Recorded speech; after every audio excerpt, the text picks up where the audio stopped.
श्रीकृष्ण श्रीकृष्ण श्रीकृष्ण श्रीकृष्ण गुरुर्ब्रह्मा गुरुर्विष्णुः गुरुर्देवो महेश्वरः गुरुः साक्षात् परं ब्रह्मा तस्मै श्री गुरवे नमः तस्मै श्री गुरवे नमः।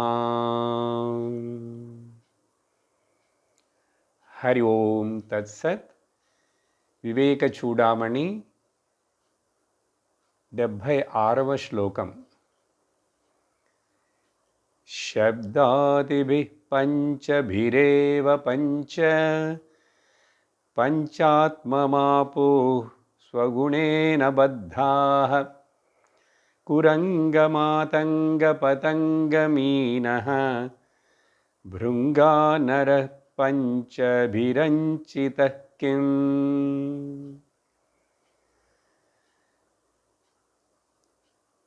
భగవాన్ ఆదిశంకరాచార్యులు వారు ఈ వివేక చూడామణిలో ఒక గురువు శిష్యులకు మధ్య జరిగే సంవాదంలాగా ఈ విషయాన్ని మనకు బోధిస్తున్నారు.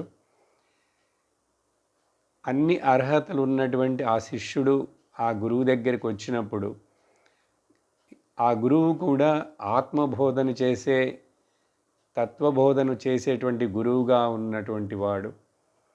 ఆ గురువు గారు ఆ శిష్యుడికి బోధన చేయటం మొదలుపెట్టారు.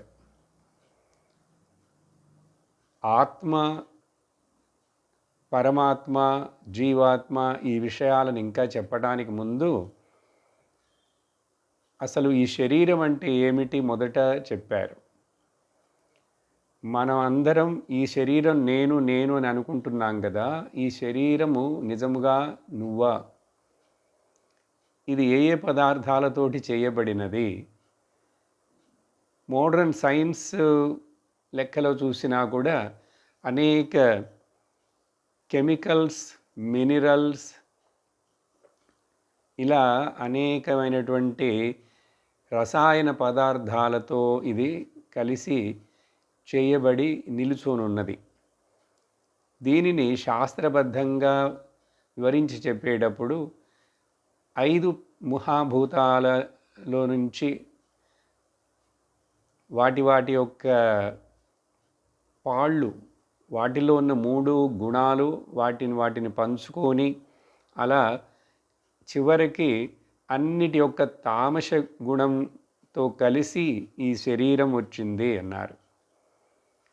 అది మాత్రమే కాదు, దీంట్లో 7 ధాతువులు ఉన్నాయి అని చెప్పి వివరించిన తర్వాత ఇటువంటి ఈ జడమైనటువంటి పదార్థం శరీరము, దీనికి చైతన్యం ఎవరో అప్పిస్తున్నారు.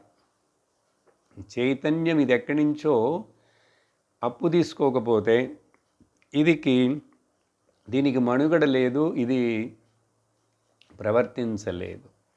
కాబట్టి ఆ చైతన్యాన్ని మనం కనుక్కోవాలి అని చెప్తూ, కానీ మనుషుడు ఈ శరీరం మీద ఎందుకు ఇంత అభిమానాన్ని పెట్టుకొని దీనిని సత్యము నిజమనుకొని దుఃఖపడుతూ మరలా తనకు సంసార జనన మరణములకు కారణముగా తనకు తానే చేసుకుంటున్నాడంటే, ఈ శరీరంలో ఉన్నటువంటి 5 ఇంద్రియములు, ఆ 5 ఇంద్రియములకు సంబంధించినటువంటి బాహ్య 5 ఇంద్రియ విషయాలు, శబ్ద స్పర్శ రూప రసగంధాలు, ఈ 5 తోటి మనిషి చాలా అట్రాక్ట్ చేయబడి అవి ముఖ్యమనుకుంటూ వాటి వెనకే పరిగెడుతున్నాడు, అదుపు లేకుండా, కంట్రోల్ లేకుండా.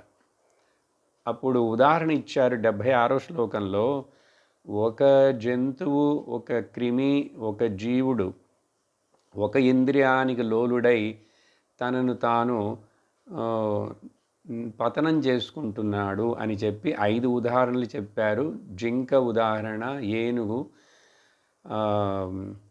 తర్వాత పతంగం, బటర్ఫ్లై లాంటి చిన్న చిన్న పురుగులు, తర్వాత చేప, చివరికి భృంగం గురించి 5 ఒక్కొక్కటి ఇది ఒక్కొక్క దానికి బానిసై చచ్చిపోతున్నాయి.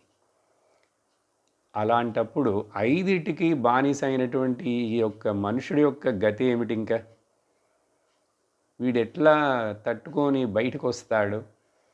వీడి గతి ఏమిటి అని ప్రశ్నిస్తూ ఈరోజు 77వ శ్లోకంలో కూడా, కాబట్టి ఈ దేహం మీద ఉండేటువంటి ధ్యాస, పట్టుదల, అటాచ్మెంట్, ఈ ఇంద్రియ విషయములు ఎలాంటివంటే ఒక ఉదాహరణ చెప్తూ 77వ శ్లోకంలో వివరిస్తున్నారు. ఎందుకు ఇంత చెప్పిందే మరలా చెప్తూ మరలా ఉదాహరణిస్తూ మరలా వివరిస్తూ ఎందుకు ఇట్లా చెప్తారంటే, ఇంత చెప్పినా బాబు నీకు కొంచెమే ఎక్కుతుంది, నువ్వు కొంచెమే దాన్ని స్వీకరించటానికి అనుసరించటానికి ముందుకు వస్తావు. కాబట్టి దోషేణ తీవ్రో విషయః కృష్ణః సర్పవిషాదపి విషం నిహంతి భోక్తారం ద్రష్టారం చక్షుషాప్యయం. చాలా చక్కటి చిన్న మనందరికి అర్థమయ్యే తెలిసిన ఉదాహరణ ఇస్తున్నారు. ఈ విషయములు అనేటువంటివి విషములాంటివి, విషములాంటివి, పాయిజన్. ఎట్లాంటి విషం? సాధారణ విషము కాదు. దోమలకు, చిన్న చిన్న పురుగులకు కొట్టే ఆ స్ప్రే లాంటి మందు విషం కాదు. కృష్ణ సర్ప విషాదపి, నల్ల త్రాచుపాము యొక్క విషము కంటే కూడా ఇంకా చాలా ప్రమాదమైనవిట ఇవి ఇంద్రియ విషయములు. వీటిల్లో చాలా తీవ్రమైన దోషం ఉంది. తీవ్రమైన దోషం, ఇంటెన్స్ డిఫెక్ట్, ప్రాబ్లం. అందువలన ఈ కృష్ణ సర్పం నల్ల త్రాచుపాము విషముతోటి కంపేర్ చేసి చెప్పి ఏమంటున్నారంటే, ఎవరైతే ఆ విషయం వాడి శరీరంలోకి వెళుతుందో, పాము కరిచి కానీ లేక వీడే తెలియక ఆ విషాన్ని నోట్లో వేసుకున్నా కానీ, అది భుజించిన వాడికి, అది వాడి శరీరంలోకి స్వీకరించిన వాడిని అది సంహరిస్తుంది. ఏది? విషం. పాము అక్కడెక్కడో ఉంది, నేను ఇక్కడ ఉన్నాను, నన్ను ఏమి చేయదు కదా విషం. పాము నోట్లో అక్కడ ఉంది విషం, కానీ అది నా శరీరంలోకి ఎక్కిందంటే నాకు ప్రమాదం. కానీ ఈ విషయాలు ఉన్నాయి చూసారా, ఇంద్రియ విషయాలు చూసినంత మాత్రానే చంపేస్తాయిట.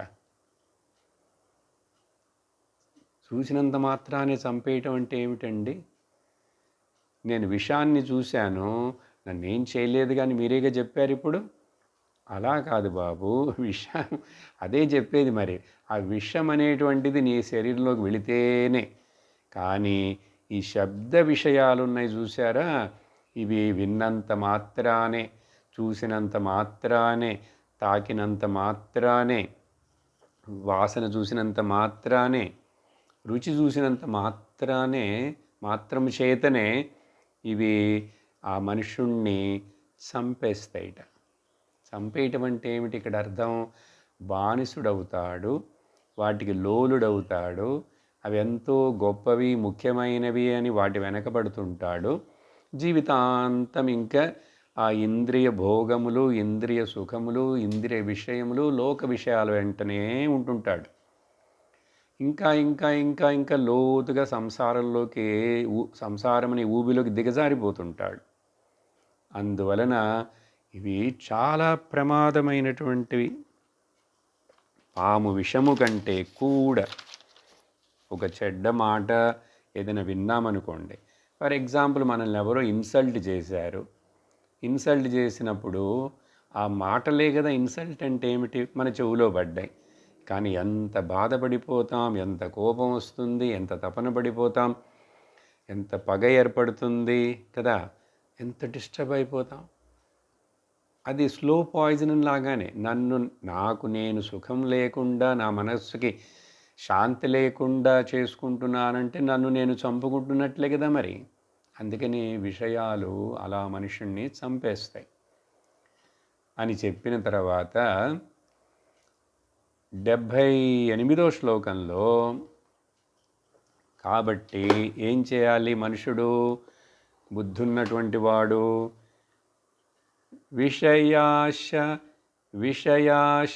మహాపాశాత్ యః విముక్తః సుదుస్త్యజాత్ సయేవ కల్పతే ముక్తైః నాన్యషట్శాస్త్ర విద్వేద్యపి.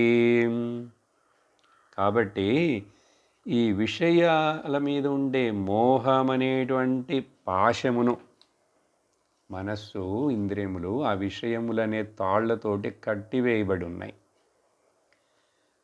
ఈ మోహాసక్తిలో నుంచి, విషయముల యొక్క మోహశక్తిలో నుంచి, దాని యొక్క బంధము నుండి బయటపడాలంటే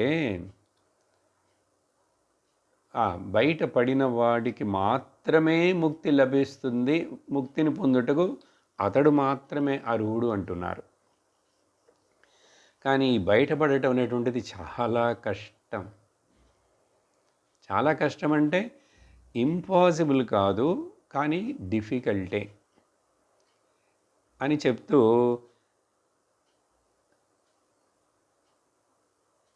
అలా మోహము, ఇంద్రియ విషయముల యొక్క మోహము నుండి బయటపడిన వాడికే మోక్షమునకు అర్హుడు, మోక్షము పొందుతాడు. కానీ 6 శాస్త్రాలు చదివినంత మాత్రాన అతడికి మోక్షం రాదు. చూడండి, 6 శాస్త్రాలంటే ఏంటి? షట్ శాస్త్రాన్ని అన్నారు ఇక్కడ. 6 శాస్త్రాలంటే అది 2 విధాలుగా చెప్పచ్చు మనం. ఒకటేమో షట్ దర్శనములు అని చెప్పబడుతుంది. ఏమిటంటే అవి పాణిని వారి ద్వారా, పాణిని రాసిన వ్యాకరణము, జైమిని రాసిన పూర్వమీమాంస వ్యాఖ్యానము, వ్యాసుల వారి చేత రాయబడినటువంటి ఉత్తరమీమాంసము, కపిల మునుల చేత రాయబడిన సాంఖ్యశాస్త్రము, కణాద ముని వలన చెప్పబడిన న్యాయశాస్త్రము, అక్షపాదుడనే ఆయన చేత చెప్పబడినటువంటి వైశేషికము, ఇవన్నీ షడ్ దర్శనాలు అనొచ్చు. లేక మరొక విధంగా ఏం చెప్తారంటే ధర్మశాస్త్రం, తర్క వ్యాకరణో ధర్మశాస్త్ర మీమాంసమిత్యపి వైద్యశాస్త్రం జ్యోతిషం చ షట్శాస్త్రాణితి కథ్యతే. ఇది మరొక విధంగా చెప్పేటప్పుడు తర్కము, వ్యాకరణము, ధర్మశాస్త్రము, మీమాంస, వైద్యము, జ్యోతిష్యము, ఇలాంటి శాస్త్రాలు ఉన్నాయి కదా. ఇవి తెలిసినంత మాత్రాన, ఒకటి చదివినంత మాత్రాన వాడికి మోక్షము రాదు. విషయాసక్తిని వదిలిన వాడికి మాత్రమే మోక్షము, వాడే అర్హుడు అని చెప్పి వక్కాణించి చెప్తున్నారు. మరలా మరలా మరలా మరలా ఇంకా చెప్తారు. 79వ శ్లోకంలో ఏమంటున్నారంటే, ఎందుకు ఇంతగా చెప్పబడుతున్నది అనేది మనకు ఇంతకుముందు సూచించాం. అమృత బిందు ఉపనిషత్తులో చెప్పినట్లు, మన ఏవ మనుష్యాణం కారణం బంధమోక్షయోహో. మనుషుడి యొక్క బంధమునకు, మోక్షమునకు కారణము వాడి యొక్క మనస్సే. ఏం చేసింది మనస్సు? పాపం మనస్సు బంధాన్ని కలిగిస్తుంది. బంధం అంటే ఏమిటండి? బంధాయ విషయాసక్తం. విషయాసక్తే బంధం అంటే, వేరేమి కాదు. ముక్తం నిర్విషయం స్మృతం. ముక్తి అంటే ఏమిటండి? నిర్విషయం, విషయములకు బానిస కాకుండా ఉన్నటువంటి వాడు ముక్తుడు. విషయములకు బద్ధుడైపోయినవాడు బద్ధుడు. ఎందుకు ఈ శ్లోకాన్ని జ్ఞాపకం చేస్తున్నాను ఇక్కడ? విషయము అనేటువంటి వార్త కదా మనకు ముఖ్యం ఇక్కడ ఈ శ్లోకాల్లో, అందుకని అది చెప్పారు. సో బంధం అంటే విషయాసక్తి, ముక్తి అంటే విషయ విరక్తి. సరే, ఇప్పుడు 79వ శ్లోకంలో ఏం చెప్పబోతున్నారంటే, ఆపాత వైరాగ్యవతో ముముక్షూన్ భవాబ్ధిపారం ప్రతియాత్ ముద్యతాన్ ఆశాగ్రహో మజ్జయతే తరాలే మజ్జయతేంతరాలే నిగృహ్య కంఠే వినివర్త్య వేగాత్. మరలా ఇంకొక ఉదాహరణ చెప్తూ, ఈ విషయాసక్తిని గురించి నేను ఇంత మాట్లాడుతున్నాను ఓ శిష్యుడా, నేను టూ మచ్గా చెప్తున్నాను, చెప్పిందే చెప్తున్నాను అని అనుకోకు. ఇది అర్థమై దీన్ని జయించాం, ఈ సాధన మనకు అయిపోయిందంటే మనం 99% చేసినట్లే. ఏం చెప్తున్నారంటే, మంద వైరాగ్యము పై వైరాగ్యములు చాలవు ముక్తిని పొందుటకు, మోక్షమును పొందుటకు. పై వైరాగ్యము మంద వైరాగ్యం. పోయిన క్లాస్లో కూడా చెప్పాను కదా, ప్రసూతి వైరాగ్యం, శ్మశాన వైరాగ్యం. తత్కాలానికి ఏదో డిప్రెషన్ వచ్చిన వాడు కూడా వైరాగ్యంగా ఉంటాడు. అలాంటిది కాదు. మనకు ఎలాంటి వైరాగ్యం కావాలంటే ఆ నచికేతుడులాగా, ఆ వివేకానంద స్వాముల వారులాగా. ఒకటేమో ఉపనిషత్తు ఎగ్జాంపుల్ చెప్తున్నాను, నచికేతుడు కథ వినుంటారు మీరు చాలామంది. చిన్నపిల్లవాడే యమధర్మరాజు ఎన్నో విషయ వస్తువులను, భోగాలను, సుఖాలను అన్నీ ఇచ్చి అట్రాక్ట్ చేసి అవన్నీ ఇస్తాను, కానీ నువ్వు ఈ బ్రహ్మ విద్య గురించి మాత్రం అడగకు అన్నాడు. అంటే ఆ పిల్లవాడు నచికేతుడు, అది చెల్లదు గురువుగారు, మీరు నాకు బ్రహ్మ విద్య చెప్తే చెప్పండి, అది ఇస్తాను, ఇది ఇస్తాను, ఆయుష్నిస్తాను, మేనకారంభ ఊర్వశి స్వర్గం ఇస్తాను అని నన్ను ఆశ పెట్టకండి, నాకు అవన్నీ అక్కర్లేదు, మీరే ఉంచుకోండి అన్నాడు. అంతటి వైరాగ్యం. వివేకానందుల వారి జీవితంలో ఒక సందర్భం చెప్తారు, రాయబడింది. ఆయన ఎక్కడో ఇతర దేశాల్లో ఉన్నప్పుడు, ఆయన ఇతర దేశాలు వెళ్ళినప్పుడు చాలా యువకుడు, చాలా డైనమిక్గా అట్లా తేజస్సుతోటి ఉండేవాడు.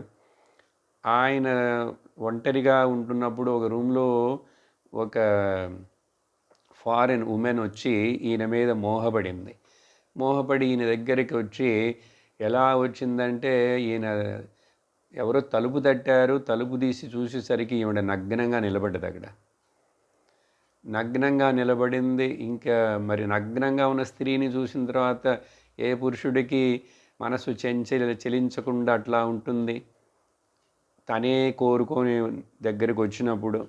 కానీ వివేకానందుల వారు ఆయన మీద కప్పుకొని ఉన్నటువంటి ఉత్తరయాన్ని ఇలా విసిరేసి ఆవిడ శరీరం మీద, కాళీ ఏమిటి ఈ రూపంలో వచ్చావు అని చెప్పి ఆ బట్టను ఆవిడ శరీరం మీద వేశారట.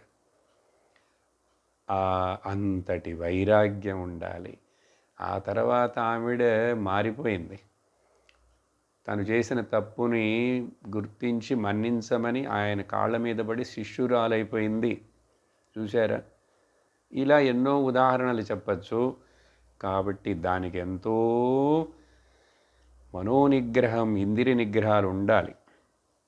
సరే, ఇక్కడ అది చెప్తూ ఏమంటున్నారంటే, వీళ్ళు ఎలాంటి వాడంటే, ఇక్కడ ఒక ఉదాహరణ చెప్తున్నారు. ఒకడు అంటాడుట, నేను విషయాసక్తి, లోకంలో ఉండే సుఖభోగాలు, విషయాలుని నేను అనుభవిస్తుంటాను, నాకు మోక్షము కావాలి. చూడండి, లోకంలో ఇలాంటి వాళ్ళే 95% పైనే ఉంటారు. ఎవరు? ఇవే ఆధ్యాత్మికము, నేను చాలా రిలీజియస్ పర్సన్ అని చెప్పేటువంటి వాళ్ళు చాలామందికి, ఎవరికి కూడా బంధమును, అనురాగమును, అటాచ్మెంట్ను వదలడం ఇష్టం ఉండదు, కానీ మోక్షం కావాలంటాడు. ఇది సాధ్యపడేదేనా? ఎట్లాగంటే ఒకడు నది దాటాలని అనుకున్నాడండి. ఆ నది చాలా వేగంగా ప్రవహిస్తున్నది. వీడికి వేరే దాటేందుకు అక్కడ ఏమీ పడవ కానీ ఏది వేరే లేదు. అలా చూస్తూ ఉన్నప్పుడు పెద్ద నదో లేదా చిన్న కాలువ లాంటిదో ఏదో ఒక ఏరి ఒక పెద్ద చెట్టు యొక్క ఎండిపోయిన దుంగ అది కనిపించింది వీడికి. కనిపించగానే దాన్ని పట్టుకొని దాటాలని అనుకున్నాడు. దాన్ని పట్టుకుంటే అది ఏమిటంటే అది కొయ్య కాదు, చెట్టు యొక్క కొయ్య ముక్క కాదు, అది ముసలి. ముసలిని పట్టుకొని వీడు ఎట్లా దాటుతాడు? అదేవిధంగా ఈ ఆశ అనేటువంటి ముసలి వీడిని మరల ఆ మెడని పట్టేసుకుంటుంది. ఇంకా వీడే వెళ్ళి దాన్ని పట్టుకున్నాడు కౌగిలించుకొని, అది చెక్క ముక్క అనుకొని. ఇంకా అది వదులుతుందా? లాక్కెళ్ళిపోయి నదిలో అంతరాళానికి కిందకి లాక్కుపోయి ఆ లోపల వీడికి ప్రాణం పోతుంది, ఇంకా తినేస్తుంది. అలా సముద్ర మధ్యంలోకి లాగివేయబడతాడు, మునిగిపోతాడు. కాబట్టి నేను విషయాలనే పెట్టుకుంటాను, నేను ముక్తిని పొందుతాను అంటే ఇది రెండు ఆపోజిట్ డయాగ్నల్ రెండు విషయాలు. ఇది ఒకదానికొకటి పొంతన వచ్చేటువంటిది కాదు. ఇది అసాధ్యమైనటువంటి అశక్య అనుష్ఠానం అంటారు దీన్ని. అందుకని దీన్ని ఏం చేయాలి మరి? ఇప్పుడు ఇట్లాంటి విషయములు ముసలిలాగా మనల్ని ఆ నీళ్ళల్లోకి, సంసారం అనే సముద్రంలోకి లాగేసేటువంటి ఈ విషయాలను ఏం చేయాలి? విషయాఖ్యాగ్రహో యేన సువిరక్తాసినాహతః సగచ్చతి భవాంభోదేహే పారం ప్రత్యూహవర్జితః. కాబట్టి ఒక మనుషుడు ఈ సంసార అజ్ఞాన చక్రంలో నుంచి బయటపడాలంటే అత్యంత వైరాగ్యముండి అతడు విషయములనేటువంటి ఈ విషయములని చెప్పి ఈ క్రోకడైల్ ఉంది చూసారా, షార్క్ గ్రహం, దీన్ని ఎవరైతే ఒక పదునైనటువంటి వైరాగ్యమనే ఆ కత్తితోటి దాన్ని నరికేస్తాడో, వైరాగ్యమనే పదునైనటువంటి కత్తితోటి దాన్ని నరికేస్తాడో అతడు దాటి వెళ్ళగలడు. ఆ తర్వాత అతడికి ఏ ఆటంకము లేకుండా దాటి వెళ్ళగలడు. ప్రత్యూహవర్జిత, అతడికి ఇంకే ఆటంకం ఉండదు, ఇది ఒకటే ఆటంకం. కాబట్టి వైరాగ్యం యొక్క ముఖ్యత్వం గురించి అండి మనం వింటున్నాము గడిచిన సత్సంగంలో. ఇప్పుడు కూడా ఇన్ని శ్లోకాల అని మనకు బోరు కొడుతుంది, కానీ చెప్పే గురువుకి చూడండి చెప్పిందే మరలా చెప్తున్నారు. నీకు అర్థమైందా బాగా? ఇంకొక ఉదాహరణ చెప్పనా అని పాపం ఓపికగా శంకరాచార్యులు వారు ఇన్ని శ్లోకాలు రాశారు. అర్థమైందా ఇప్పుడు? ఇక్కడ వైరాగ్యం యొక్క ముఖ్యత్వము దీని చేత మాత్రమే. ఇదే విషయాన్ని భగవద్గీతలో భగవాన్ కృష్ణుడు 15వ అధ్యాయంలో ఈ సంసారం అనే దీన్ని వృక్షముగా ఆయన కంపేర్ చేసి ఊర్ధ్వమూలమధశాకం అశ్వత్థం ప్రాహురవ్యయం ఛందాంసి యస్య పర్ణాని యస్తం వేద స వేదవిత్ అని రాశారా. దాంట్లో వృక్ష కల్పన, సంసారం వృక్షం లాంటిది.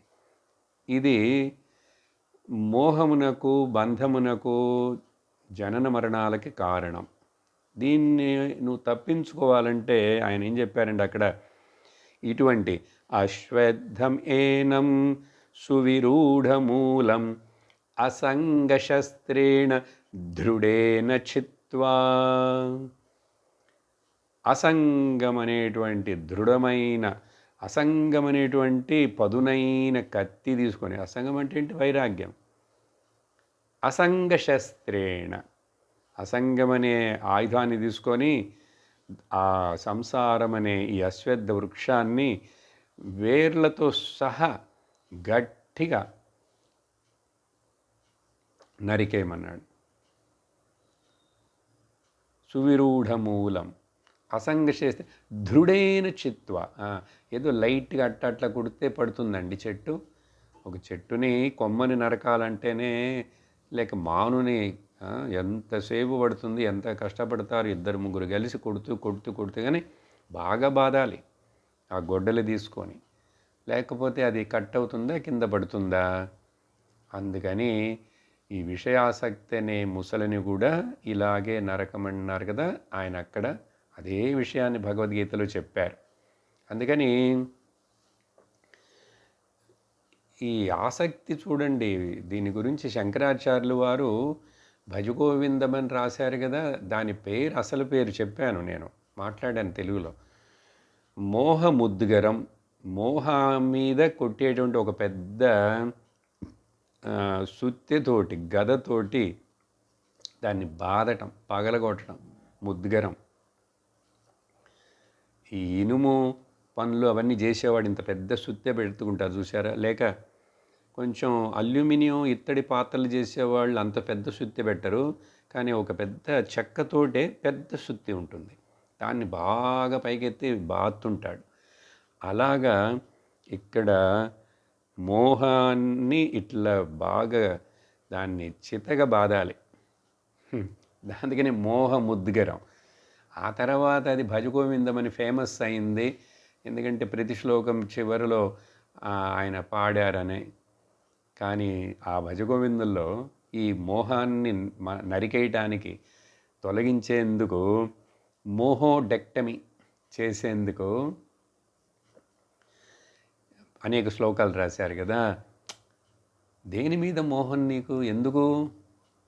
ఇక్కడ ఏదైనా అసలు నీ సొంతమా, నీదే ఏదైనా శాశ్వతమా? కాతే కాంత కస్తే పుత్ర సంసారోయమతీవ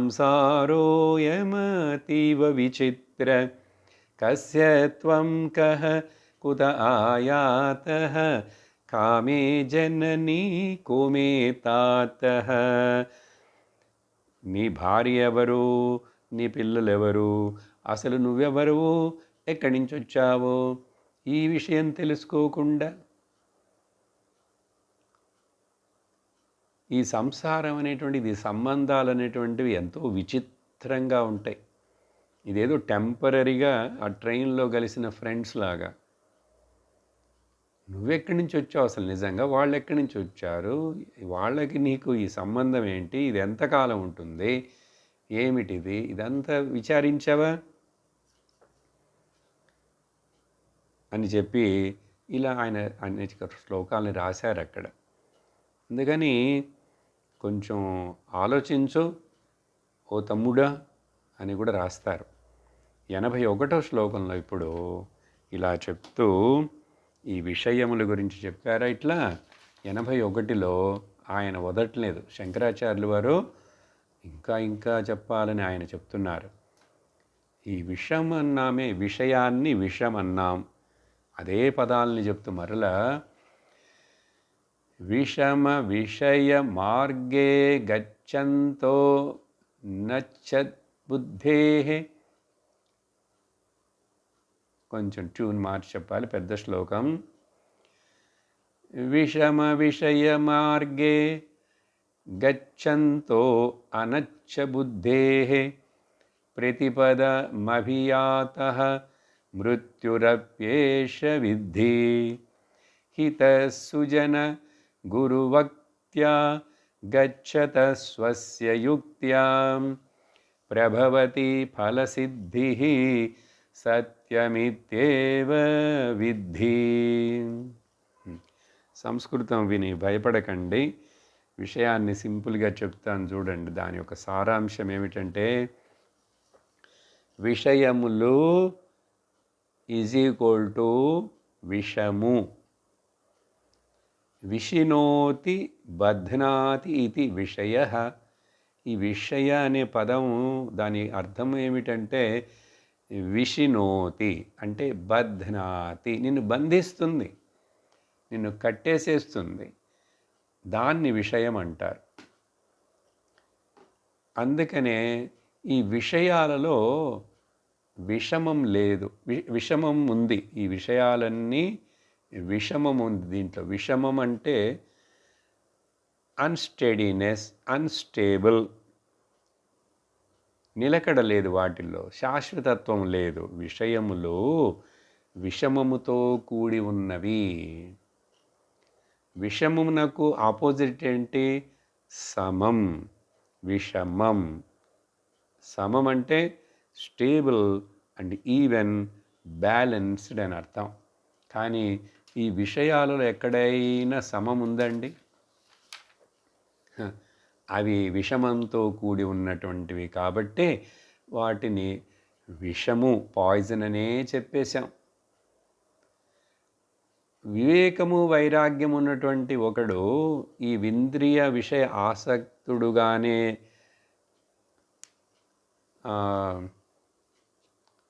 వివేక వైరాగ్యాలు లేవు ఒకడికి. లేనివాడికి ఏంటవుతుందో చెప్తున్నారు మొదట. తర్వాత ఉన్నవాడికి ఏంటి ప్రయోజనం, రెండు కలిపి ఒకే శ్లోకంలో కంపారిజన్. ఇంద్రియ విషయాసక్తుడుగానే ఉండేటువంటి ఇతడి వివేకము లేక కలుషిత బుద్ధి అయిపోయింది వీడికి. వీడి బుద్ధి ఉంది కానీ బుద్ధి మంతుడు కాదు. He has got a intelligence but he is not a intelligent. అర్థమైందా? కలుషితమైపోయింది బుద్ధి, అనచ్చన్న బుద్ధి.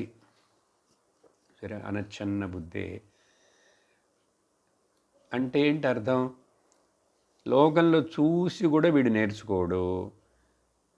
సరే, ఎవరో చెప్తున్నారంటే విని కూడా నేర్చుకోడు. నేర్చుకోడంటే మారడు. సరే, తానే కొన్ని అనుభవించాడు, తెలుస్తున్నాయి, ఎంతెంత దుఃఖపడుతున్నాయి, ఎంతెంత దుఃఖ పెడుతున్నాయి, నిన్ను వదిలేసి వెళ్ళిపోతుంటాయి విషయాలు, వస్తువులు, మనుషులు. కాబట్టి చూసి కూడా విని కూడా అనుభవించి కూడా తెలుసుకోకుండా ఉన్నాడు. చూశారా? వీడు పెద్ద మూర్ఖ మహారాజు, అనచ్చన్న బుద్ధుడు అన్నారు ఇతన్ని. చూశారా? ఏమవుతుంది వీడికి? మృత్యు యొక్క వాత, మృత్యు అనేటువంటి మృగం వీడిని మృత్యువాతంలో పడిపోయి లాక్కొని పోబడతాడు. వచ్చేయి మృత్యు వస్తుంది, మరలా నిన్ను పుట్టిస్తుంది, మరలా నిన్ను లాక్కుపోతుంది, మళ్ళా ఇట్లా. ఎలాగంటే ఇది చూడండి, ఇప్పుడు ఎండాకాలం కదా, చెరుకు రసం అందరికి ఇష్టం, ఎండల్లో రోడ్డు మీద తాగుతారు. ఈ చెరుకు అసలు అదే ఎండిపోయిన చెరుకులు తెస్తాడు, అవి ఎండలో ఉండి ఎండిపోతాయి, దాంట్లో జ్యూసే చాలా తక్కువ ఉంటుంది. ఆ ఎండిపోయినటువంటి చెరుకు గడలని ఆ మిషన్లో పెడతాడు చూడండి. ఇట్లా పెడితే అటువైపు వచ్చేటప్పుడు అది ఫ్లాట్ అయిపోతుంది. కానీ దాన్ని వదలడు, మరలా తీస్తాడు, మరలా పెడతాడు, మరలా తీస్తాడు, మరలా పెడతాడు. ఇట్లా పిప్పిగా దాంట్లో ఏం లేకపోయినా కూడా మళ్ళీ దాన్ని క్రష్ చేస్తుంటాడు. ఎందుకంటే ఇంకేదైనా ఒక సుక్కున్నదేమో వస్తుందేమో అని. ఇలా వీడు, ఈ మనుషుడు మరణం కష్టాలు పడతాడు, పుడతాడు, మళ్ళీ పుట్టి బాగా ఈ చెరుకు రసం తీసి ఆ మిషన్లో లాగా వీడిని ఈ లోకంలో అన్నీ కష్టపెడతాయి. వీడి శరీరము వీడిని కష్టపెడుతుంది, చుట్టూ ఉండే మనుషులు దుఃఖాలను, కష్టాలను, ప్రాబ్లమ్స్ని క్రియేట్ చేస్తుంటారు. అన్నీ వీడు నమ్ముకున్నవి, ఆధారపడినవన్నీ చెయ్యి వదిలేసి చేయి జారిపోతుంటాయి. అయినా కూడా మారడు. వీణ్ణి ఏమన్నా పరమ మూర్ఖ మహారాజు. కానీ మరొక పక్క మనలాగా మనందరం వివేక చూడమని వింటున్నాం కదా. మనం స్పెషల్ ఏంటి, మనకు వివేకము వైరాగ్యము వచ్చేసినాయి. సో వివేక వైరాగ్యములు ఉన్నటువంటి మనలాంటి వాళ్లకు మనం ఏదో గురువుగారు చెప్పారు, వివేక చూడమని చెప్పిందని కాదు. ఇతడు తన యుక్తిని ఉపయోగిస్తాడు. గురువుగారు ఇట్లా చెప్తున్నారు, శాస్త్రం ఇలా చెప్తుంది, ఇది ఎంతవరకు నిజం, ఇది సత్యమా అని మనసులో విచారణ చేస్తాడు, మననం చేస్తాడు, లాజిక్ను ఉపయోగిస్తాడు, బుద్ధిని ఉపయోగిస్తాడు. ఈ శాస్త్ర గురువాక్యాలలోని తన హితమును గుర్తించి నడుస్తాడు. వీడు తన హితమును గుర్తించి నడుస్తాడు. ఓ, నా హితం కోసమే కదా ఈ గురువుగారు ఇట్లా చెప్తున్నారు. అందుకని హితము చెప్పేటువంటి వాళ్ళు మనకు స్నేహితులుగా ఉండాలి. ఆ తర్వాత వీడు జ్ఞాన ప్రాప్తి ఏర్పడి ఫలసిద్ధి అయినటువంటి మోక్షాన్ని పొందేస్తాడు. అప్పుడు ఇతడికి ఎలాంటి భావన ఉండాలిట? బుద్ధి, శాస్త్రము గురువుగారు చెప్పేది ఇదే పరమసత్యము అని చెప్పి ఒప్పుకున్నాడు, తెలుసుకున్నాడు. ఇక్కడ ఒక పాయింట్ చూడండి. మొదట అది ఒప్పుకోవాలి. ఎందుకు శంకరాచార్యుల వారు ఇట్లా రాసి ఇంత రాస్తే ఆయనకేంటి మన మీద జలస్య? మీరు గృహస్థులందరూ భోగాలను అన్ని సుఖాలను అనుభవిస్తున్నారు, మేము సన్యాసులు, మేము అనుభవించలేం అని చెప్పి మన మీద వాళ్ళకి ఏమైనా అసూయ? శాస్త్రానికి కానీ ఉపనిషత్తుకి కానీ మన హితము ఆశిస్తుంది. హితము అంటే శ్రేయస్ అండి, ప్రియం అంటే ప్రేయస్ అండి. ఈ రెండు మనకు ఏంటి అసలు సరిగ్గా తెలియాలి. నాకు నిజమైన హితం ఏమిటి, ప్రియమేమిటి? ఇంతకుముందు చెప్పాను. హితం అంటే డయాబెటీస్ ఉంది నాకు, షుగరు, కాబట్టి నేను స్వీట్ పదార్థాలను తినకూడదు. తింటే నాలుకకు బాగా రుచిగానే ఉంటుంది, తినేటప్పుడు ఇంకా ఇంకా తినాలనిపిస్తుంది, ఆశ ఉంటుంది, సో టేస్టీ అంటాం. కానీ నాకు అది ప్రియంగానే ఉంది, కానీ అది హితమును చేస్తుందా? అట్లా తింటే ఇంకా మరి ఆ షుగర్ ఎంత పెరిగిపోయి నీవు తర్వాత మళ్ళీ ఇంజక్షను మందులు అన్నీ వెనకబడాలి. కాబట్టి అట్లా హితం ఏంటని తెలియాలి. మనకు నిజమైన హితమును చేసేటువంటిది చెప్పేది ఈ లోకంలో ఎవరండి? ఇద్దరే ఇద్దరా? నాకు చాలామంది స్నేహితులు ఉన్నారు, చాలామంది నా వెనక గ్రూప్ ఉన్నారు, మా ఇంట్లో పిల్లలు ఉన్నారు. ఎవరు మన హితాన్ని వాళ్ళు చెప్పరు. వాళ్ళకే తెలియదు. వాళ్ళకి తెలియనప్పుడు మనకెట్లా చెప్తారు? లోకంలో ఇద్దరు మన హితాన్ని చెప్తారు. డాక్టర్ గారు చెప్పరా? డాక్టర్ గారు కూడా ఏదో నీ శరీరానికి వచ్చి నాకు కొంచెం రోగాన్ని అట్లా తగ్గిస్తూ ఆయన డబ్బులు వసూలు చేసుకుంటుంటాడు. పూర్తిగా తగ్గదు, కానీ మళ్ళీ వెళ్తుంటావు, మళ్ళీ డబ్బులు ఇస్తుంటావు. ఎవరో తెలుసా? ఎందుకు ఇది చెప్తున్నానంటే అక్కడ వాక్యం ఉంది, హిత సుజన గురు ఉక్త్యా. ఓకే, సుజనులు అంటే నీ మంచిని కోరేటువంటి వాళ్ళు ఎవరున్నారు? ఇద్దరు. ఎవరంటే శాస్త్రమాత గురుపిత. శాస్త్రమాత గురుపిత మాత్రమే నా హితమును కోరుకునేవాళ్ళు. నాకు హితం ఏమిటో అనేది వాళ్ళకి తెలుసు, దాన్ని చెప్పేటువంటి వాళ్ళు. ఇది మనం నమ్మాలి, దీన్ని మనం స్వీకరించాలి. మొదట మరొక సందేహం వస్తుంది. ఇప్పుడు ఎట్లాగండి ఈ విషయాలన్నింటినీ వదిలేసేయాలి వాటి మీద అంటే ఎక్కడికి వెళ్ళమంటారు? వదిలేసి దూరంగా వెళ్ళటం సాధ్యపడుతుందా?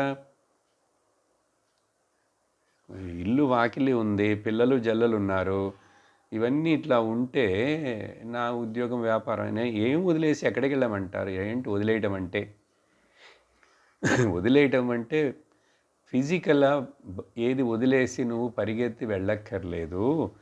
అన్నిటి మధ్య ఉంటూనే వాటి యందు నువ్వు చిక్కుకోకుండా ఉండగలిగితే, వాటి యందు నువ్వు చిక్కుకున్నావా లేదనేది ఎట్లా తెలుస్తుంది?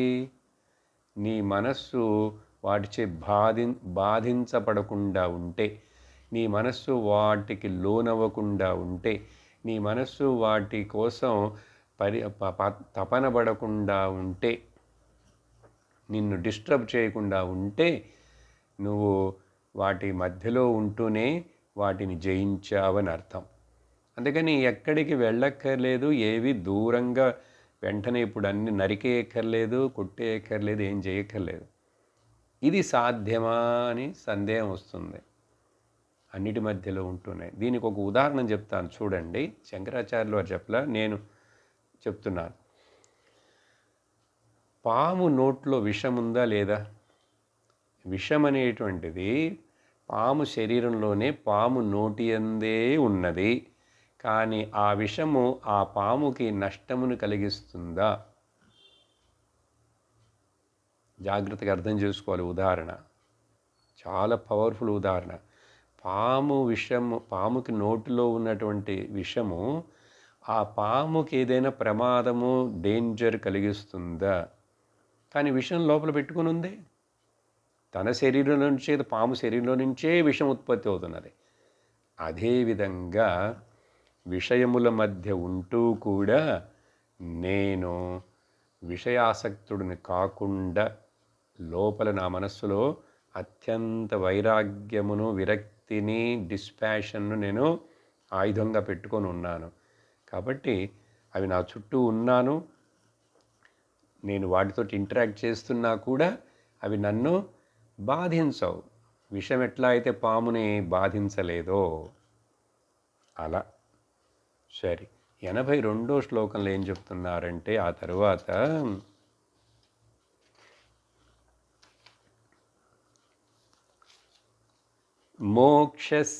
మోక్షస్య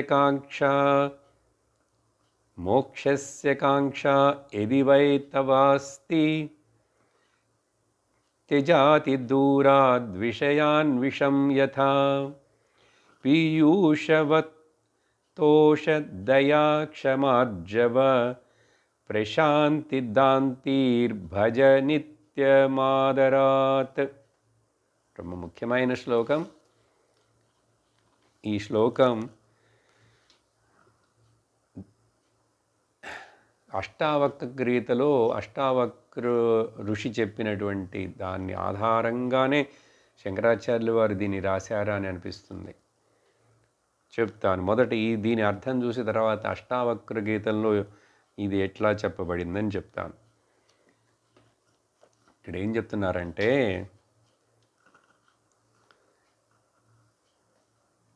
ఇప్పుడు విషం ఉంది పాముకు లోపలే అని చెప్పాను, కానీ పామును అదేం చేయట్లేదన్నా. ఇక్కడ కూడా ఆ భావన మనసులో పెట్టుకొని విషం ఉండని అది దూరంగా ఉంచు అంటున్నాం కదా.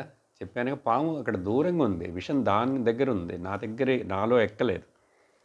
ఇంట్లో కొన్నిసార్లు ఈ ఎలుకల మందు, ఈ ఏవైనా చిన్న చిన్న వీటిని రాకుండా చేసేందుకు పందికొక్కుల మందు తెచ్చి పెడుతుంటారు. కొన్నిసార్లు ఎక్కడో అవసరమవుతుంది ఉపయోగిస్తుంటారు జనాలు. కానీ దాన్ని మనం వండుకుండే సామాన్ల పక్కన, తిరగమాత గింజల పక్కన పెడతాం. దూరంగా ఎక్కడో అటక మీద పిల్లలకి అందకుండా మనం కూడా బై మిస్టేక్ దాన్ని యూజ్ చేయకుండా ఎక్కడో దూరంగా పెడతాం. అట్లాగే ఇక్కడ నీకు మోక్షం పొందాలని ఆశ ఉందా? ఇప్పుడు ఈ జన్మలోనే జీవన్ముక్తుడిపై మోక్షం పొందాలని ఆశ ఉందా? అలాంటి ఆశ ఉంటే నువ్వేం చేయాలంటే ఈ విషయాలను వదిలేసి దూరంగా పెట్టంటున్నారు. విషముని ఎట్లాగైతే దూరంగా జాగ్రత్తగా పెడతామో అట్లాగా ఈ విషయాలను కూడా అదే విధంగా దూరంగా పెట్టి అలా పెట్టగలగాలి. దాన్ని మెయింటైన్ చేయాలంటే నువ్వు ఇంకొక పక్కన మరొక సాధనను చేస్తుండాలి. చూసారా, 2 చెప్తున్నారు. దేన్ని వదిలేసేయాలో చెప్పారు, దేన్ని సాధించాలి, సాధన చేయాలో అని చెప్తున్నారు. ఏంటి చెప్తున్నారు ఇక్కడ? నువ్వు విషమును అట్లా దూరంగా పెట్టేశావు, విషయములనే విషమును దూరంగా పెట్టేశావు. ఇప్పుడు అమృతమును నువ్వు భుజించుట, త్రాగుట నువ్వు మొదలుపెట్టు. అదేంటండి, అమృతం ఎక్కడుంది సార్? అది స్వర్గానికి ఆర్డర్ ఏమంటారా? అమెజాన్లో వస్తుంది ఆర్డర్ ఇస్తే. పీయూషవత్, పీయూషం అంటే అమృతంలాగా ఈ మంచి గుణములను, వాల్యూస్ని నీ యందు నాటు, పెరిగేట్లు చేయి, పెంపొందించు, వాటిని పోషించు. ఏమిటి అవి? ఒక లిస్ట్ ఇస్తున్నారు. లిస్టు అమృతంలాగా. సంతోషము మొదట. సంతోషం అంటే ఏమిటండి అంటే కంటెంట్మెంట్ అని అర్థం చెప్పాం యమనియమాలు చెప్పేటప్పుడు. సంతోషము ఉన్నదానితోటి తృప్తి పడు, ఇంకా కొంచెం బెటర్మెంట్కి ప్రయత్నం చేస్తే ప్రయత్నం చెయ్యి, కానీ అయితే అవుతుంది, లేకపోతే. కానీ ఇప్పుడు ఉన్నదాంతో సంతోషంగా, ఆనందముగా, తృప్తిగా లేకపోతే మనిషి ఎక్కడండి తృప్తి వస్తుంది? ఉన్నదానితోటి తృప్తి పడు అంటే ఇంకా అసలు కొంచెం ఎక్కువ దానికోసం ప్రయత్నం చేయదని ప్రయత్నం చెయ్యి. కానీ ప్రయత్నం చేసేటప్పుడు మళ్ళీ ఈ ఉన్న తృప్తిని పోగొట్టుకోకు, తాపత్రయపడి పరిగెట్టకు. అందువలన సంతోషమే సగము బలము చెప్తాం కదా సామెత. సంతోషంగా ఉండ. ఇప్పుడు ఈరోజు నా శరీరము, నా ఇంద్రియాలు నాకు సహకరిస్తున్నాయి, భగవంతుడు, వాతావరణం అంతా కూడా సహకరిస్తున్నది. నాకు తినటానికి, కట్టుకోవటానికి, ఉండటానికి, నీడకి, బట్ట, తిండి అన్నీ ఈరోజు నాకు ప్రసాదంలాగా దొరికినాయి. తృప్తిగా ఉండు. సంతోషము. హ్యాపీనెస్ అనేది చెప్పకూడదు. ఇవాళ ఐస్ క్రీమ్ తెచ్చారు, ఇవాళ ఎండాకాలం కదా అని చెప్పి ఐస్ క్రీమ్ తినేటప్పుడు ఉండే హ్యాపీనెస్ అది మళ్ళీ పోతుంది, మళ్ళీ సాయంకాలానికి రేపు. అలా కాదు, ఇది ఎప్పుడు లోపల ఉండే సమస్థితి. తర్వాత దయతో ఉండు. నీ చుట్టూ ఉండే ప్రాణులు అందరి మీద దయచూపు, దయచూపు, కరుణతోటి ఉండు. అలాగే ఎవరైనా నీకంటే చిన్నవాళ్ళు ఎవరైనా తప్పులు చేస్తే వాళ్ళని క్షమించు. క్షమించటం వలన నీకు చాలా మంచిది. మన్నించు, క్షమించుట వలన. Forgive them to forget. ఏది నువ్వు క్షమించలేదనుకో, నీ మనస్సులో అది అట్లాగే నిలిచి ఉండి నిన్ను డిస్టర్బ్ చేస్తూనే ఉంటుంది. కాబట్టి ఒకడిని నేను క్షమిస్తున్నానంటే అది నా కొరకు, నా మనశ్శాంతి కోసం. గుర్తుపెట్టుకోండి. కాబట్టి క్షమ ఉండాలి. ఆర్జవం, స్ట్రైట్ ఫార్వర్డ్నెస్ ఉండాలి. ఏంటది స్ట్రైట్ ఫార్వర్డ్నెస్ అంటే? నీ స్ట్రైట్ ఫార్వర్డ్నెస్ వలన ఎదుటి వాళ్ళని నువ్వు ఇబ్బంది పెట్టకూడదు. అది అందరికీ చూపించుకుంటేందుకు కాదు. నీకొక నియమము, నిష్ట, తపోమయమైన జీవనము. స్ట్రైట్ ఫార్వర్డ్నెస్ అంటే ఏంటి? నా లక్ష్యం ఏమిటో నాకు బాగా తెలుసు. ఆ లక్ష్యము చేరుటకే నేను చేసే అన్ని ప్రయత్నాలు, నా జీవితం అంతా కూడా. కాబట్టి ఇవి నన్ను ఏ విధంగానూ డీవియేట్ చేయకూడదు, డైవర్ట్ చేయకూడదు అని చెప్పి స్ట్రైట్ ఫార్వర్డ్నెస్ ఆర్జవం. ఇది సత్యము. నేను మనుష్య శరీరం దొరికి పుట్టి మనుషుడిగా సాధించవలసిన, చేయవలసిన అతి ముఖ్యమైన పనిని నేను చేస్తూనే ఉండాలి. పక్కపక్కనే వ్యవహారమునకు సంబంధించినటువంటి పొట్టకూటి కోసం ఉండే ఈ చిన్న చిన్నవన్నీ ఇవన్నీ జరుగుతుంటాయి. కానీ నా లక్ష్యాన్ని నేను మర్చిపోలేదు. తరువాత ప్రశాంతముతో ఉండాలి. సంతోషముగా ఉండాలంటేనే ప్రశాంతముగా ఉండాలి. నువ్వు ఎప్పుడైతే దయా, క్షమ నీలో ఉంటాయో నీలో ప్రశాంతత వస్తుంది. మన మనస్సు యొక్క ప్రశాంతి, శాంతి ముఖ్యమండి. నువ్వు ఏం చేశావు, ఏమి చెయ్యలేదు, ఎంత సంపాదించావు, ఎంత సంపాదించలేదు, ఎంత ఏమిటి అనేది కాదు, ఏం తిన్నావు, ఎంత తినలేదు, మనస్సు శాంతముగా ఉన్నదా? శాంతము లేక సౌఖ్యము లేదు అన్నారు త్యాగరాజుల వారు. మరొకటి, నా శాంతి కోసం నేను ఎవరి మీద ఆధారపడకూడదు, అది ముఖ్యం. ఏం చెప్తాం generally, never don't keep the key of your peace of mind in the others pocket. అర్థమైందా? నా శాంతి నా దగ్గర ఉన్నది, దానికి కోసం నేను ఎవరి మీద ఎక్కడ ఆధారపడవలసిన అవసరం లేదు అని చెప్పి లోపల మనసులో ఎప్పుడు శాంతి కూడా కాదు, ప్రశాంతంగా ఉండటం నేర్చుకోవాలి. ప్రకర్షణైన శాంతితోటి ఉండాలి.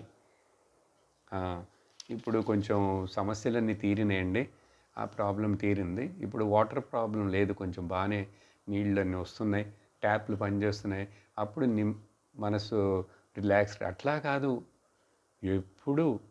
అందుకనే కదా సమత్వం యోగ ఉచ్యతే అన్నారు. శాంతి, బ్యాలెన్స్డ్ మైండ్, ప్రశాంతి.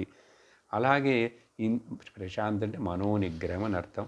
దాంతం అన్నారంటే ఇంద్రియ నిగ్రహాలతో ఉండు, చూసిన దాని వెనక వెంటనే పరిగెట్టకు, చూసినవన్నీ తినేయకు, వచ్చే శబ్దాలన్నిటినీ చెవులో వేసుకొని నువ్వు అనవసరంగా నీ మనసును పాడు చేసుకోకు. ఇట్లా ఈ మంచి గుణాలను భజించు అంటున్నారు. భజించు అంటే భుజించు, భజించు అంటే అలవర్చుకో, పాటించు. ఇవే నీకు ధనము, ఇవే నీకు అమృతం లాంటివి. వీటిని నిత్యము, వీటిని నీ యందు ఉన్నయా గమనించుకుంటూ ఉండాలి, కాపాడుకుంటూ ఉండాలి, పెంపొందించుకుంటూ ఉండాలి. ఇప్పుడు అష్టావక్ర గీతలో ఇదే శ్లోకం వస్తుందని చెప్పాను కదా. అక్కడ అసలు ప్రారంభంలో అష్టావక్రుల గీతలో జనకుడు ప్రశ్నలు వేయటం, ఆయనకి అష్టావక్రుల వారు ఉపదేశం చేయటం చాలా పెద్ద చక్కటి ప్రౌఢ ప్రకరణ గ్రంథం. అది సాధారణమైన అందరికి కాదు, బాగా అత్యంత వైరాగ్య వివేకాలుండి ముముక్షుత్వం, తీవ్రమైన ముముక్షుత్వం ఉన్న వాళ్లకు అది కూడా కొంచెం అడ్వాన్స్డ్గా ఉంటుంది. అక్కడ ఇదే మనకు కొంచెం కష్టం అనిపిస్తుంటుంది, ఇవన్నీ సాధ్యపడేవే అండి అట్లా అనకు, సాధ్యపడతాయి. జనకుడు ఏమని ప్రశ్నించారంటే, వైరాగ్యాన్ని పొంది జ్ఞానమును పొంది ముక్తిని పొందేది ఎలాగా? చూడండి, ఆయన కూడా మొదట్లో వైరాగ్యాన్ని పొందేది ఎలా, జ్ఞానమును పొందేది ఎలా, ముక్తిని పొందేది ఎలా అని అడిగాడు ఈయన. అప్పుడు అష్టావక్రుల వారు ప్రారంభంలోనే, అష్టావక్ర గీత మొదటి శ్లోకం జనకుడు అడిగిందట్లా రెండో శ్లోకంలో సమాధానం చెప్తారు. ఇప్పుడు మనం చూసిన ఈ వివేక చూడామణి శ్లోకంలోని కొన్ని పదాలు అక్కడ అట్లాగే వస్తాయి.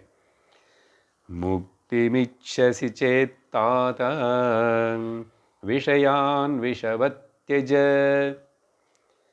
ఓ మై డియర్ సన్, చూడండి ఎంత ప్రేమతోటి అష్టావక్రుడు జనకుడిని పిలుస్తున్నాడు. హే తాత, మై డియర్ స్వీట్ వన్. ఎందుకంటే గురువుకి ఈ జ్ఞానం కావాలని వచ్చిన శిష్యుడి మీద అంత ప్రేమ, తన కొడుకులాగా, తన పిల్లవాడిలాగా, తన స్నేహితుడిలాగా ఎంతో ప్రేమతోటి చూస్తారు, పిలుస్తారు.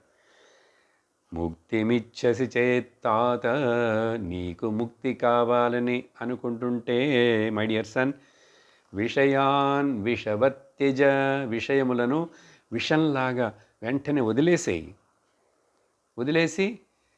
క్షమార్జవద్దయాతోషం సత్యం పీయూషవద్భజ. చూసారా, అదే పదాలు కొంచెం ముందు వెనకగా ఉన్నాయి. క్షమ, ఆర్జవం, దయ, తోష, సత్యం ఒకటి ఎక్స్ట్రాగా కనబడుతున్నది ఇక్కడ. వాటన్నిటి అమృతంలాగా అలవర్చుకో, నీ యందు ఉంచుకో, భజ. ఇదే ఇక్కడ శంకరాచార్యుల వారు మనకు చెప్పారు. ఆ తర్వాత 83వ శ్లోకంలో ఇక్కడ నుంచి ప్రారంభించి ఒక 4 శ్లోకాలు ఈ శరీరం మీద మనకింత మోహం, వ్యామోహం కదా, సహజంగా ఏర్పడింది. అది అజ్ఞానం వలన అది పెంచుకుంటూనే ఉంటాం. ఆ శరీరం మోహం, ఫ్యాసినేషన్ ఎందుకు ఈ శరీరం మీద? Because of the fascination you become infatuated. Infatuation comes. ఏమిటిది? ఎందుకు ఇంత దీని మీద అంత మోహం ఉండాలా? అసలు దీని బయోడేటా ఏంటో నీకు తెలుసా? కొంచెం చెప్పాను, కానీ ఇంకా కొంచెం లోతుగా నీకు బాగా అసహ్యం ఏర్పడేట్లుగా, నీకు కొంచెం చెవులకు కష్టంగా ఉన్నా సరే వినటానికి చెప్తాను. అనుక్షణం యత్ పరిహృత్య కృత్య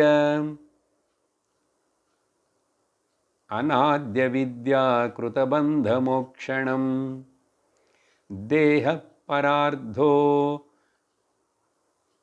యముష్య పోషణే యస్సజ్జతే స స్వమనేన హంతి.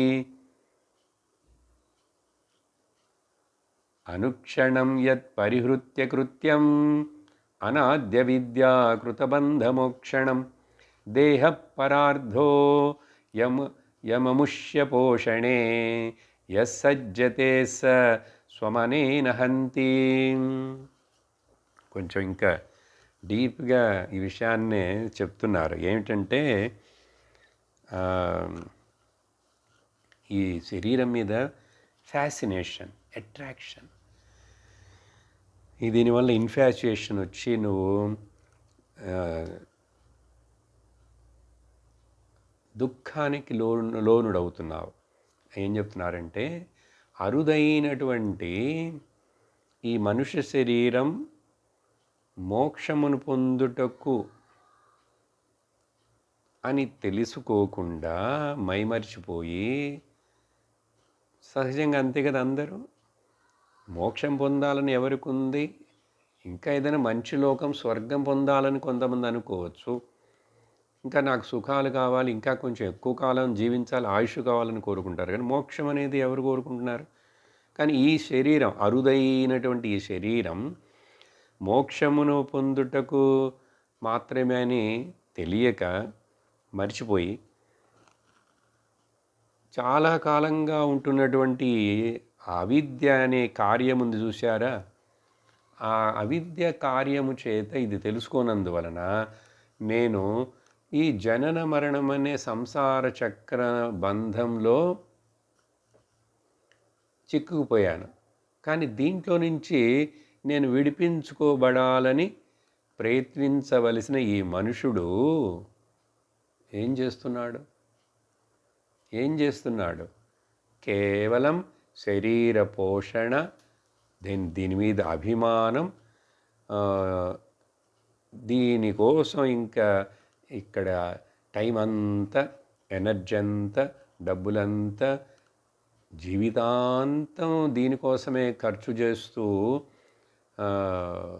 ఉంటున్నాడు. చూడండి, నిజంగా శరీరం నీ సొంతము కాదు. నువ్వు ఏమి చేసినా కూడా అది దానికి ఏం జరగాలో, అది ఎప్పుడు పోవాలో ఏమిటో అది దానికి నిర్ణయం చేయబడింది, అది పోతుంది. అసలు అది నీది కాదని నువ్వు తెలుసుకోలేదు. ఒకవేళ నీకు ఈ శరీరం ఇప్పుడు అవైలబుల్గా ఉందంటే దీన్ని ఎందుకు ఉపయోగించాలంటే పరమాత్మతత్వమును తెలుసుకొనుటకు మాత్రమే ఈ శరీరం యొక్క ప్రయోజనం అండి. మనుష్య శరీరం గురించి చెప్తున్నాను, మరొకటి కానే కాదు. ఇలా చెప్తే ఒప్పుకుంటారా? పాయింట్ కూడా ఎవరో ఒక్కళ్ళే ఒప్పుకుంటారు. చూడండి, అసలు నిజంగా ఇది నాది కాదు, ఇలా నిజంగా నాది కానీ నాకు ఏ విధంగానూ దీన్ని నమ్ముకొని దీని వెనక నేను మోహపడిపోయినానంటే అది నన్ను ఏమార్చేస్తుంది. నన్ను మోసగించుతుంది. అట్లా అయిందనుకోండి, అప్పుడు ఏంటంటే నన్ను నేనే చంపుకున్నట్లు అని చెప్తున్నారు శంకరాచార్యులు వారు. ఆత్మఘాతక, నన్ను నేనే ఆత్మహత్య చేసుకున్నట్లేదు. మనం ఏదో ఆత్మహత్య అంటే ఏదో పేపర్లు వచ్చేది వీటిని గురించి చెప్తాం. మోక్షమును పొందుటకు ఈ శరీరాన్ని ఉపయోగించకుండా ఎవరైతే జస్ట్ ఒక జంతువులాగే జీవించి ఈట్ డ్రింక్ అండ్ ఎంజాయ్ అని చెప్పి కావో పీవో మజా కరో ఫిర్ మరో అని చెప్పి వీడు పోతున్నాడే, వీడు తనను తాను హత్య చేసుకున్నట్లే, నాశనం చేసుకున్నట్లే. అయ్యయ్యో, ఇంత మంచి చక్కటి మనుష్య శరీరం దొరికి నువ్వు దీన్ని ఇట్లాగా దుర్వినియోగం చేస్తావు. ఇలా చేశావంటే you are harming to yourself the most. మహతీ వినష్టి అంటుంది ఉపనిషత్తు, ఎంతో నష్టం నీకు. అందుకని ఓ తమ్ముడా, ఓ శిష్యుడా, ఓ మిత్రుడా, అర్థం చేసుకో. ఏదో టూ మచ్గా చెప్తున్నారు, అందుకని మాకు కొంచెం వినుటకు కష్టంగా ఉన్నదా, ఉండని, కానీ చెవులో పడని. ఒక రోజుకి ఒప్పుకుంటావు, అర్థం చేసుకుంటావు. దీని తప్ప మరొక మార్గం లేదు.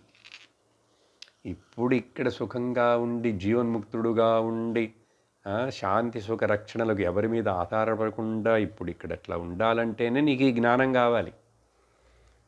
ఇది గుర్తుపెట్టుకొని ఈరోజు మనం ఇంతటితోటి ముగించి, ఇక్కడ శంకరాచార్యులు వారు చెప్పిన విషయాలన్నిటినీ మరలా వచ్చే